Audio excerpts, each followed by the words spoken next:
Halo, selamat datang kembali di channel Iqbal Hanur. Kali ini kita akan ngebikin sebuah proyeksi analisa teknikal berdasarkan request teman-teman yang ada di grup Telegram. Nah, di sini teman-teman ya, tadi saya bilang ya, guys, ada yang mau request bahas analisa teknikal saham apa nanti ya pagi di YouTube. Walaupun saya baru bisa ngerekodnya itu sekarang di jam 11 pas ya, 11 malam. Ya, karena saya seharian ini lagi aktivitas di luar ya. Terus dan nih nanti sekalian bonus saya bakal bahas kenapa JP Morgan akumulasi besar di BBRI jam 4 sore. So, yang untuk ini ya kenapa JP Morgan closing di BBRI saya skip dulu deh karena saya rasa video kali ini saya akan panjang jadi saya akan fokus saja dulu ke 5 saham yang sudah di request teman-teman ini. Jadi di sini ada requestnya 5 emiten Pak PP bang ya. Nah karena ini mereka bilang selagi beritanya lagi hot Pak PP buyback jumbo. Terus juga ada yang minta saham teknologi Bang SWRG, Bumi, PTRO, Pani ya. Terus MDKA, MDKA, BRMS ya, kayak Sarutaga baru boleh MDKA. Oke ya. Nah di sini ya FYI teman-teman ya. Di sini saya akan mengambil yaitu ada saham tentunya 3 ya biar adil. Yaitu ada saham Pak PP, yaitu ada Brand, ada saham TPIA dan juga ada saham Cuan. Nanti kita bahas beritanya. Dan yang keempat yaitu ada saham Pani yang dulunya sebelumnya udah pernah saya bahas ya. Karena ini lagi panas juga. Terus juga yang terakhir yang kelima yaitu ada saham BRMS. Kenapa saya tidak ambil MDKA ya? Karena Saratoga ya, ini sebenarnya ini udah berita lama. Saratoga tuh udah ngebelik saham MDKA, tetapi faktanya harganya terus dibawa turun. Karena MDKA ini bagi saya adalah saham yang lebih sulit diprediksi pergerakannya dibandingkan saham seperti Antam. Kenapa seperti itu? Kalau kita lihat siapa pemegang ya yang sering goncang-gancing keluar masuk ya di MDKA. Nanti coba teman-teman lihat di broker summary-nya. Itu pelakunya tuh ya. Nah juga kalau di Antam itu lebih nikmat bagi saya untuk lebih nganalisa itu lebih nyantai gitu kan. Lebih pure ngikutin pergerakan harga XAU atau harga gold ya. Berdasarkan real time data di dunia. Cuman kalau MDKA mau harganya naik kemarin nembak 3.000 pun diar. Itu dihajar terus jatuh sama bandar oke gitu. Maka saya kurang sama MDKA ini karena itu. Harga bergerak berdasarkan bandar, bukan berdasarkan harga emasnya. So, kalau saya emas lebih Antam deh, jadi saya nggak mau bahas MDKA.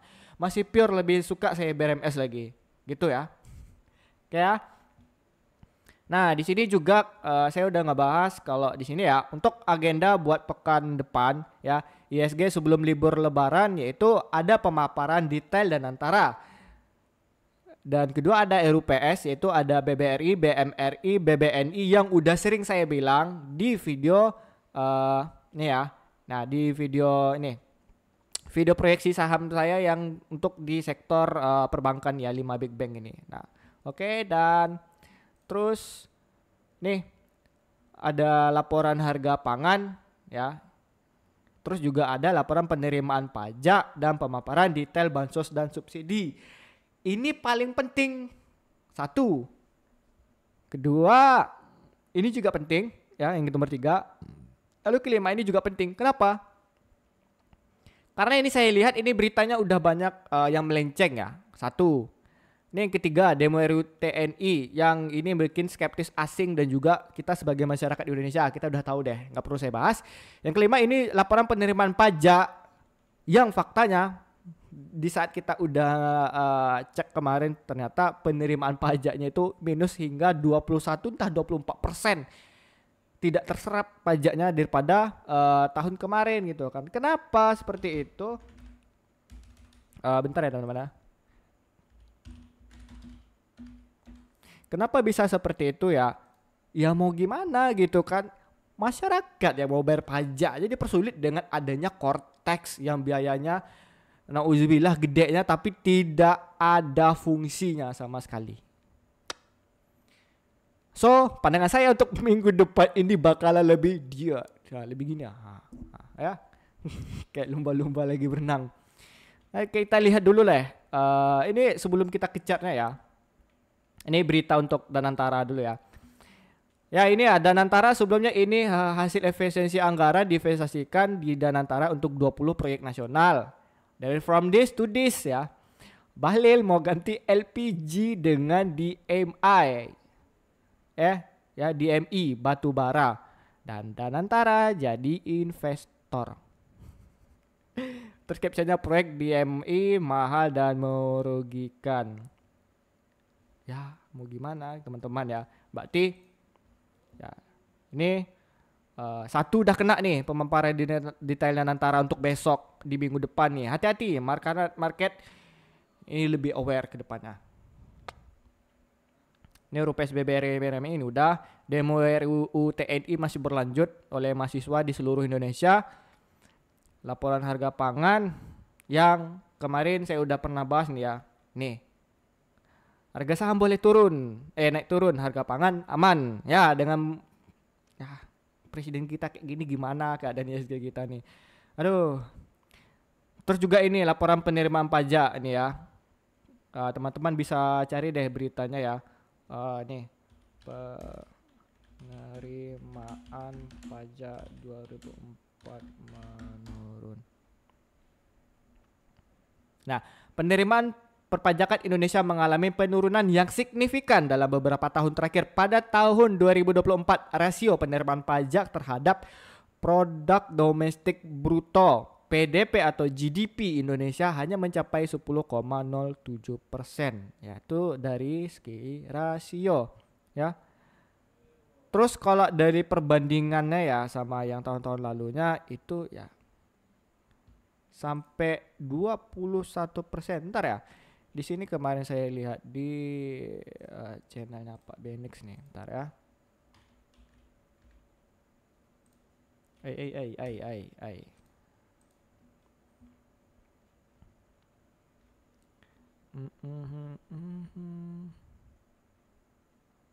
Ini investor panutan kita bersama ini. Kemana ya kemarin ya beritanya ya?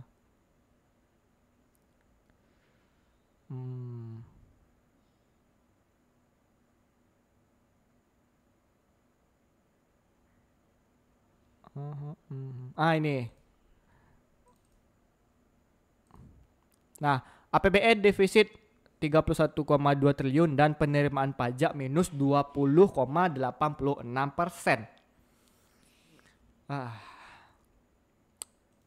Oke ya, berarti ini udah satu udah skeptis, kedua kita bisa jadi skeptis juga karena hasil dividen untuk negara untuk seharusnya penerimaan APBN itu larinya malah ke Danantara. Kedua, ketiga juga jangan ditanya lagi pasti skeptis. Keempat, saya nggak tahu, kemungkinan besar pasti skeptis. Kelima, udah pasti skeptis.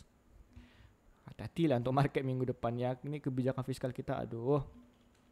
Terus ya, kita untuk pergerakan ISG dulu kita bahas ya sebelum saham Pak PP ini. Nah, tadi IHSG ya kita ditutup melemah di hari Jumat kemarin 1,94%. Kalau kita lihat dari indeks LQ45-nya itu 2,56%. Yang artinya saham-saham blue chip itu udah mulai dibuang sama asing gitu. Kecuali ini 1,94% minusnya. Terus LQ45-nya ini di bawah dari ini misalnya 1,2 kayak atau 1% LQ45-nya berarti ya saham-saham komologi yang jatuh. Dan saham-saham blue chip adalah sedikit trust dari asing tidak keluarnya gede. Tapi kalau ini ada gede daripada IHSG index ya kembali lagi saham-saham Big Bang dan teman-temannya pasti dibuang gede. Kita buktikan ya dengan hari ini ya di hari Jumat kemarin ini asing ngebuang sampai minus ya 2,35 triliun. 2,35 triliun. Nah, artinya mereka keluar dulu sebelum minggu depan dengan berita-berita yang lebih ambiar ya teman-teman, lebih ambiar.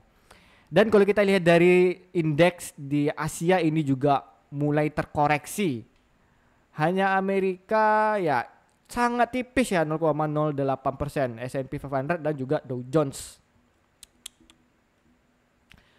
Kalau kita lihat dari sini ya, ini JP Morgan ini gede ya, 392 triliun. Saya rasa ini di BBRI mereka gede nih, saham-saham blue chip lah. Terus dari Maybank mereka keluar, UBS ini 1 triliun ya. Woi, UBS ini saya lebih suka UBS daripada JP Morgan, ini kejam nih. Nanti kita bahas ya. Nah, UBS nya ya udah keluar. Mandiri ya, cukong lokal pun juga udah cabut ya, CLSA juga. Ais. Ya udahlah kita bahas deh. Untuk pergerakan kok ke pani nih. Ya.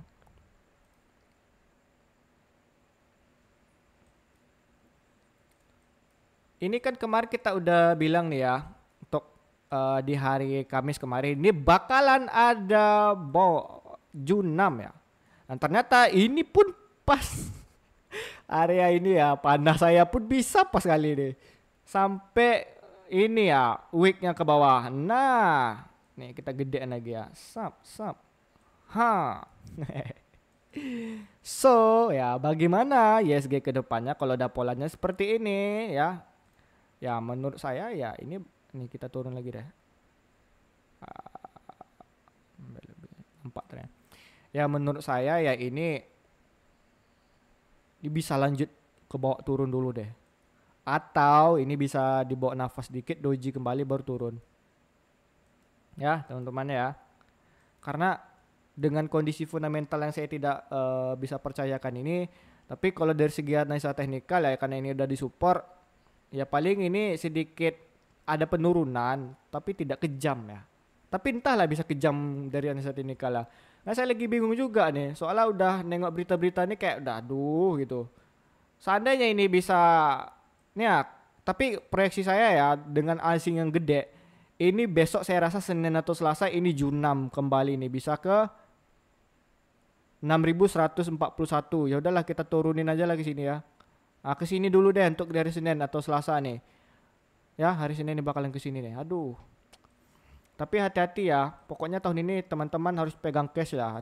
Jangan sampai maksain trading. Karena kalau kita lihat nih ya dari ISG nih sebenarnya. Ini banyak data-data lama yang harus ditutup ya. Atau belum tertutupin. Ya. Nah, di sini di sekitar 5.384 ya. Ini bisa nih ditutup ya. Terus juga di 5.757.5 ini bisa menjadi area support terbarunya bagi IHSG. Nah, ini hati-hati banget deh buat IHSG ya. Oke ya.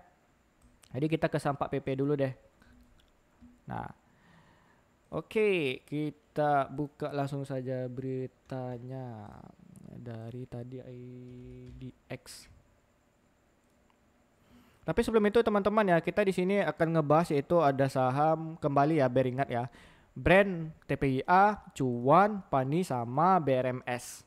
Oke ya. Kita langsung saja ke beritanya. Ini. Dari Cuan hingga TPIA, emiten Prajogo Pangestu ramai-ramai buyback saham tanpa RUPS. Ya karena kan udah ada peraturan OJK terbaru, emiten itu udah boleh buyback tanpa persetujuan ya, tanpa izin melalui OJK lagi. Ya itu keputusan yang bagus bagi saya karena saham-saham yang itu seharusnya bisa lonjakan parah Junam itu bisa di buyback oleh para owner ya. Jadi sehingga seharusnya sahamnya 76 jadi bisa tertahan lah setidaknya gitu. Dan retail pun jadi ngikut sama owner tadi karena perusahaan yang memang dibeli sama owner, yang di buyback sama owner itu sebenarnya perusahaan yang bagus bagi saya. Tapi hati-hati, bukan berarti semua buyback itu tuh pertanda yang bagus. Saya udah pernah bahas di Reels ya, di short dan di video TikTok saya. Kenapa nggak semua buyback itu pertanda sebuah hal yang bagus ya?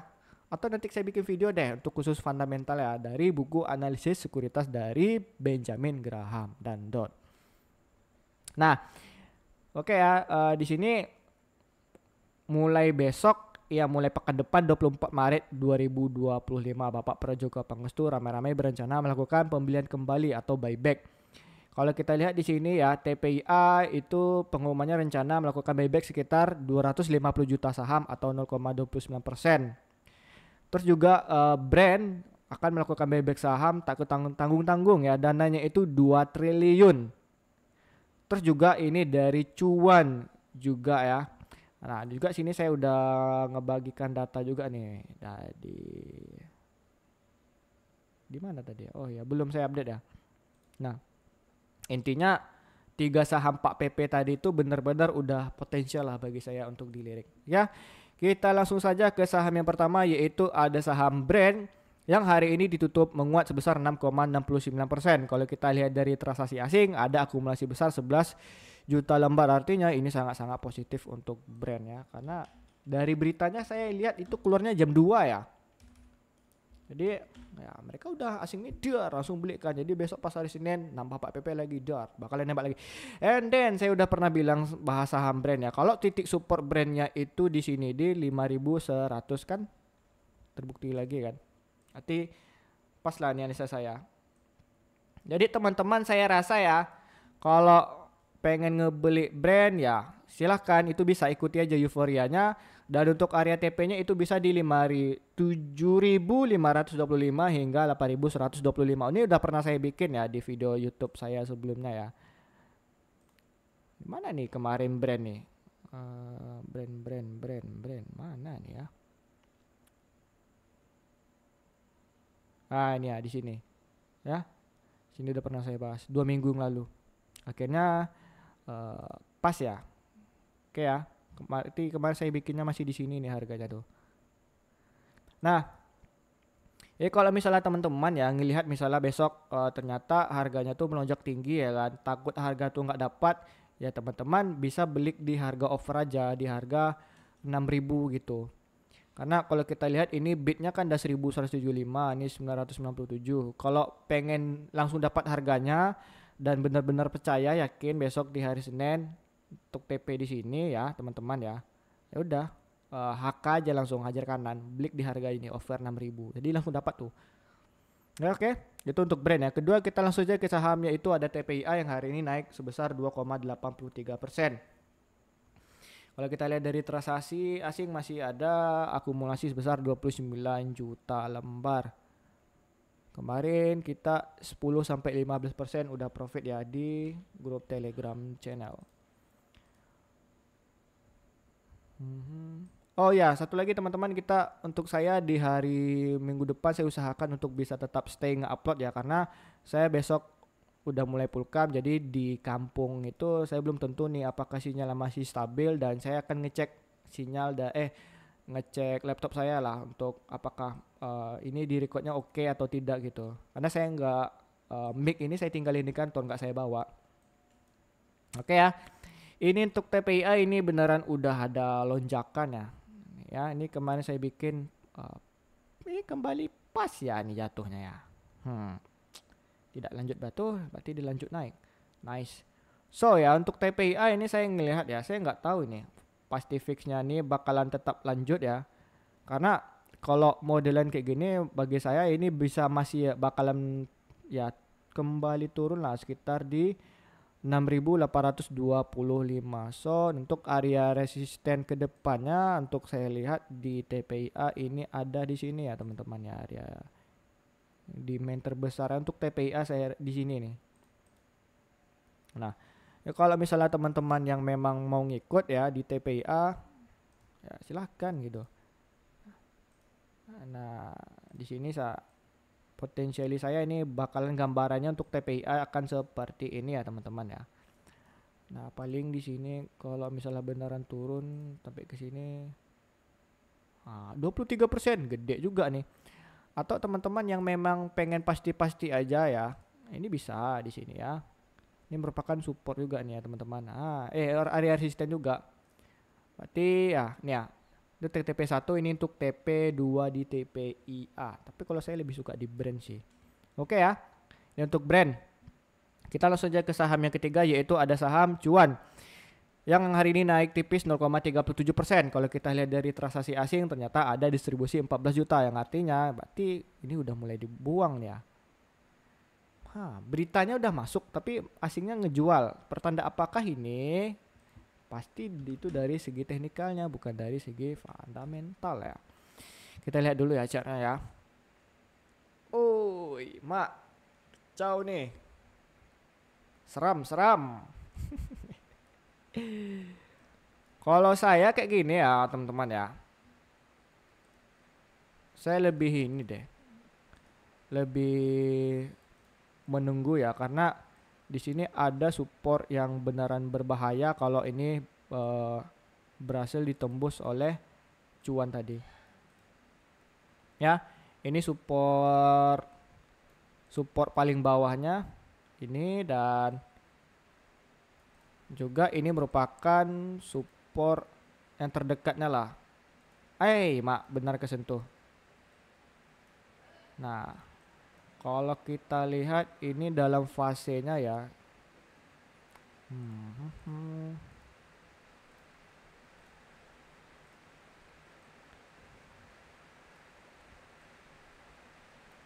Ini fasenya masih lagi downtrend ya teman-teman ya. Ya kalau saya cuan sih lebih ini sih ya teman-teman ya. Mungkin lebih menunggu di area bawah dulu deh. Tunggu beneran ada trust karena yang beneran gede di akumulasi ini yang saya baca dari berita ya data-datanya itu di brand tadi sama TPIA ya. Kalau cuan saya lebih nunggu deh. Takutnya nanti bakalan masih jebol nih ke bawah nih. Takutnya asing makin gede buang ya. Walaupun ini one day nanti akan ketutup lagi nih harganya ke 13.775 ya itu untuk cuan ya. Hmm. Kita ke saham yang keempat yaitu ada saham Pani yang hari ini terkoreksi sebesar 5,54%. Kalau kita lihat dari transaksi asing ternyata ada distribusi sebesar 10 juta. Kemarin kita udah juga bahas nih tentang saham Pani ya teman-teman ya dan saya barusan tadi cek ya yang teman-teman lihat pertama tadi sebelum ke ISG. Ini Pani beneran udah pas sesuai proyeksi yang udah pernah saya bikin ya. Hai. Ini ya. Nah, ini kan disentuhnya kan di bawah sini. Hari apa nih saya bikin Pani kemarin ya? Pani. Ini peak 2 3 hari lalu. PTRO Goto Pani.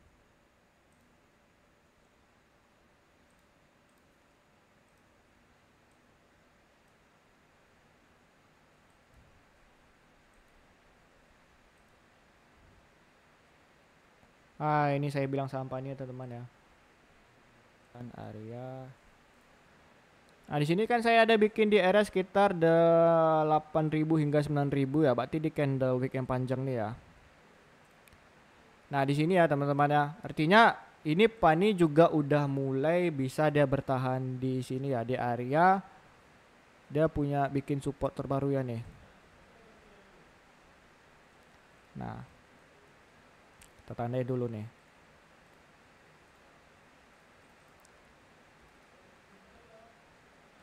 Oke ya teman-teman ya, ini untuk Pani. Bagaimana kalau saya kondisinya ya Pani seperti ini?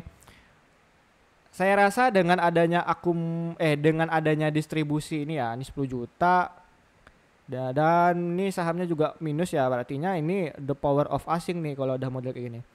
Saya lebih baik menunggu ya entry-nya tuh sekitar di bawah sini deh gitu. Atau ya potensially kalau misalnya bisa lanjut crash lagi di sini nih. Ini bener-beneran kuat nih di 6.200 ya. Itu untuk Pani ya teman-teman semuanya ya.